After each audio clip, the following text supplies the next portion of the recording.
Kita sudah hampir pada puncak cara mendatangkan mujizat. Ada 2 ayat. Yang pertama di Yohanes 15 ayat 7. Jikalau kamu tinggal di dalam aku dan firmanku, remaku, tinggal di dalam kamu, mintalah apa saja yang kamu kehendaki, dan kamu akan menerimanya. Remaku tinggal di dalam kamu, minta apa saja akan diberikan.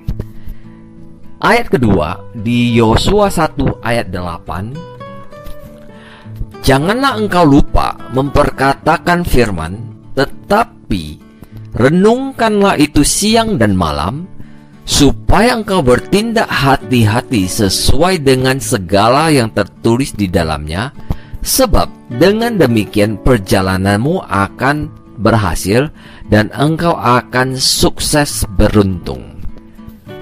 Yosua banyak mendatangkan mujizat, seperti meruntungkan tembok Yeriko, menghentikan matahari dan bulan. Teknik yang digunakan Yosua itu ya di ayat Yosua 1 ayat 8 ini. Ada beberapa poin. Pertama yaitu memperkatakan. Perkatakan. Seperti kita tahu, bahan baku kedua dari cara mendatangkan mujizat adalah memperkatakan, perkatakan. Kedua, merenungkan. Merenungkan dalam bahasa Inggris adalah meditation. Ada beberapa step dalam meditasi firman Tuhan itu. Seperti kita tahu bahwa dalam bahasa Ibrani meditation itu ada 3 arti, dan itulah stepnya. Yang pertama, murmur, bergumam.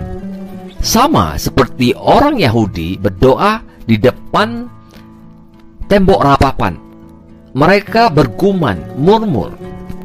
Yang kedua adalah imagine, visualization. Jadi kita melihat firman Tuhan itu dalam bentuk gambar. Dan cara ketiga itu roaring, mengaum. Sama seperti singa mengaum. Oke, jadi penjelasannya kita akan lebih lengkap di conclusion, kesimpulan. Kita sampai pada final cara mendatangkan mujizat. Jagalah hatimu dengan segala kewaspadaan, karena dari sanalah terpancar kehidupan. Amsal 4 ayat 23. Jadi, mujizat itu take place, mengambil tempat di hati. Firman Tuhan adalah benih, dan hati kita itu tanah ladang. Ketika kita menanam benih itu di hati, dan benih itu tumbuh, terjadilah mujizat. Berikut adalah kisah seorang evangelis terkenal yang salah satu diakennya menderita kanker kerongkongan yang sangat parah. Diaken itu tiap minggu datang ke kantor sang evangelis untuk didoakan agar sembuh. Diaken itu mengalami rasa kesakitan yang sangat parah dan selalu berkeluh kesah. Mengapa Tuhan menghukum saya? Mengapa Tuhan membiarkan ini terjadi? Iblis punya kuasa besar atas dirinya. Kenapa Tuhan melakukan ini? Dia kan ini selalu komplain, berkeluh kesah, sampai iman dari sang pendeta itu tergoncang. Dan pendeta itu pun bermaksud untuk menstop agar diaken ini tidak datang lagi ke tempatnya. Tetapi dia mendapat satu ide. Pendeta itu berkata pada sang diaken, "Bu, saya akan mendoakan ibu dengan seluruh kekuatan imanku. Jika ibu melakukan ini, tugas ini," diaken pun berkata, "Apa itu, Pak? Saya akan melakukan."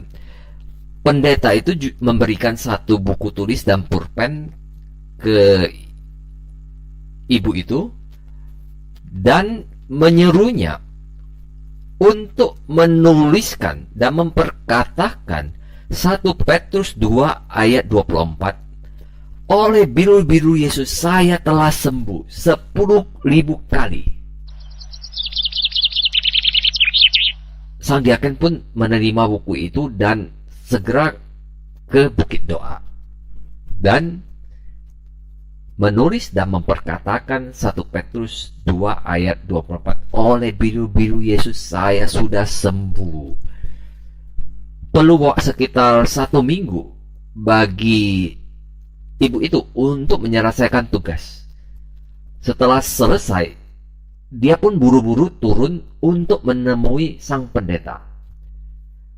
Setelah sampai di kantor pendeta, dia pun berkata, Pak, tugas yang Bapak berikan sudah saya selesaikan. Sekarang Bapak doakan saya agar saya sembuh." Pendeta itu pun heran, karena suara ibu itu sudah normal dan sehat. Pendeta itu berkata, "Ibu, suara ibu sudah normal dan sangat bagus. Apakah ibu masih mengalami kesakitan?" Ibu itu pun tiba-tiba sadar karena terlalu fokus menulis dan memperkatakan 1 Petrus 2 ayat 24 sampai dia lupa pada rasa sakitnya.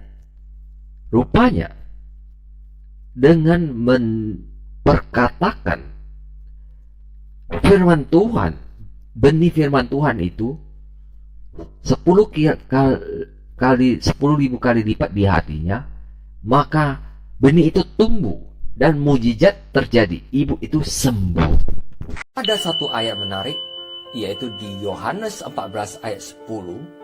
Tuhan Yesus berkata, "Aku di dalam Bapa dan Bapa di dalam aku. Rema yang kukatakan kepadamu bukan berasal dari dirinya, tetapi Bapaklah yang berkata." Ketika Tuhan berkata, "Jadilah terang," terang jadi. Ada kuasa. Dan diaken wanita ini tanpa sadar mengubah Logos menjadi Rema di dalam hatinya. Dan ada kuasa mujizat. Satu perkataan dari Tuhan bisa mengubah keadaan kita. Kita sudah sampai pada intisari cara mendatangkan mujizat. Pertama, Kingdom of Heaven activate by voice. Kerajaan surga diaktifasi oleh suara, perkataan. Tuhan menciptakan langit dan bumi dengan berkata, bersuara, perkataan. Tuhan berkata, "Jadilah terang," terang jadi. Simpelnya begini, ada kuasa di mulut dan hati kita.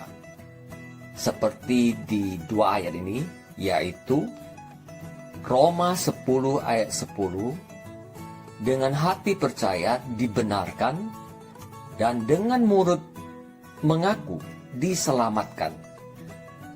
Hati, mulut. Ayat kedua di Lukas 6 ayat 45. Orang baik mengeluarkan barang baik dari pemberendahan hatinya yang baik. Hati, mulut. So, hati-hatilah dengan mulut dan hati kita karena di dalamnya ada kuasa. So, kita tahu bahwa ada kuasa di mulut dan hati kita di part 1. Part 2, Tuhan menaruh reseptor, receiver, penerima sinyal di hati kita untuk menangkap sinyal rema Tuhan. Seperti HP menangkap sinyal. Jadi hanya orang percaya dan anak-anak Tuhan yang bisa menangkap, mendengar rema dari Tuhan. Seperti ada tertulis di Yohanes 4 ayat 47, barang siapa berasal dari Allah, ia mendengarkan rema firman Allah. Kita perlu rema untuk mendapatkan mujizat. Penjelasannya begini. Ketika kita merenungkan dan memperkatakan firman Tuhan di dalam hati, rema itu akan datang. Karena ketika kita merenungkan dan memperkatakan firman Tuhan di dalam hati, maka firman Tuhan itu akan masuk ke dalam roh kita. Dan firman itu menjadi sesuatu yang pribadi.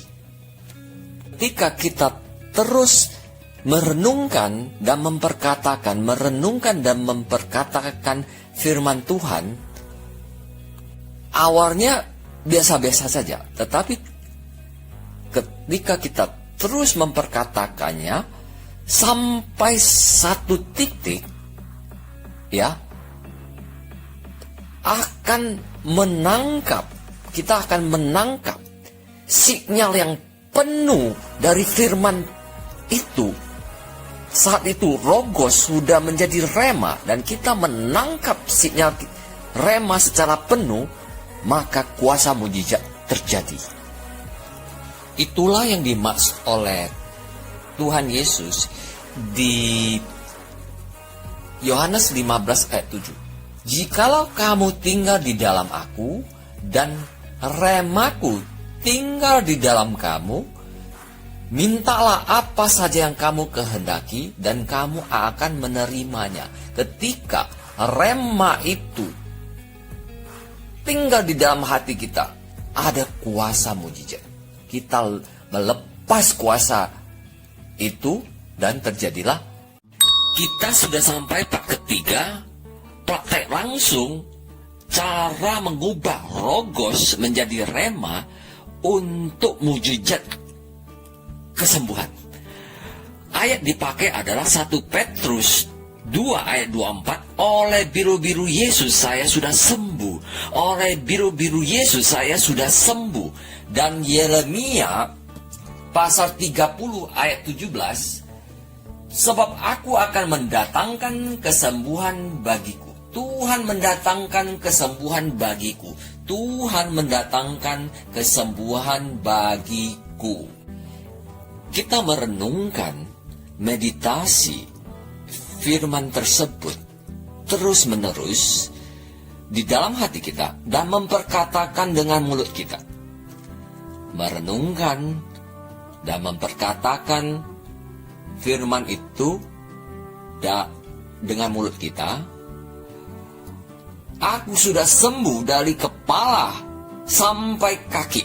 Sudah sehat. Aku sudah sehat dari kepala sampai kaki oleh biru-biru Yesus 2000 tahun yang lalu. Sudah dibayar, ditebus oleh darah Yesus. Kesembuhanku sudah terjadi. Saya percaya saya sudah menerima kesembuhan itu. Saya percaya saya sudah menerima kesembuhan itu. Bapa, di dalam otoritas nama Tuhan Yesus, Saya melepas kuasa mujizat dari alam roh. Masuk ke alam nyata. Saya sudah sembuh. Saya percaya saya sudah sembuh. Sama seperti perempuan yang sakit pendarahan. Dia tidak ragu sama sekali. Asal ku jama jubahnya, aku akan sembuh. Dia terus perkatakan, dan perkatakan. Dan ketika dia menyentuh jubah Yesus, dia sembuh. Jadilah seperti imanmu. Jadi percayalah 100%. Jika kita merenungkan firman itu, terus menerus melihat diri kita sudah sembuh, dan percaya diri kita sudah sembuh, maka rema itu akan datang. Ketika rema datang, kesembuhan terjadi. Contoh kedua adalah cara menghilangkan rasa khawatir di dalam hati. Ayat yang dipakai adalah Yohanes 14 ayat 27. Damai sejahtera kuberikan kepadamu, dan apa yang kuberikan tidak seperti yang diberikan oleh dunia. Janganlah gelisah dan getar hatimu. Kita renungkan dan perkatakan firman ini. Kita renungkan, meditasi, dan perkatakan firman ini siang dan malam seperti di 1 Yosua ayat 8. Damai sejahtera dari Yesus ada dalam hatiku, dan saya tidak gelisah, tidak gentar, karena saya percaya damai sejahtera Yesus ada dalam hatiku. Karena Yesus sendiri yang berkata demikian. Yesus yang menyuruh saya tidak perlu gerisah, karena damainya ada dalam hatiku. Damainya ada dalam hatiku. Damainya ada dalam hati. Dan saya sekarang bersuka cita. Saya sekarang bersuka cita. Renungkan dan perkatakan firman itu terus menerus, maka rasa gelisah itu akan hilang. Salam damai sejahtera. Tuhan menjaga, merindungi, dan memberkati kita semua. Amin.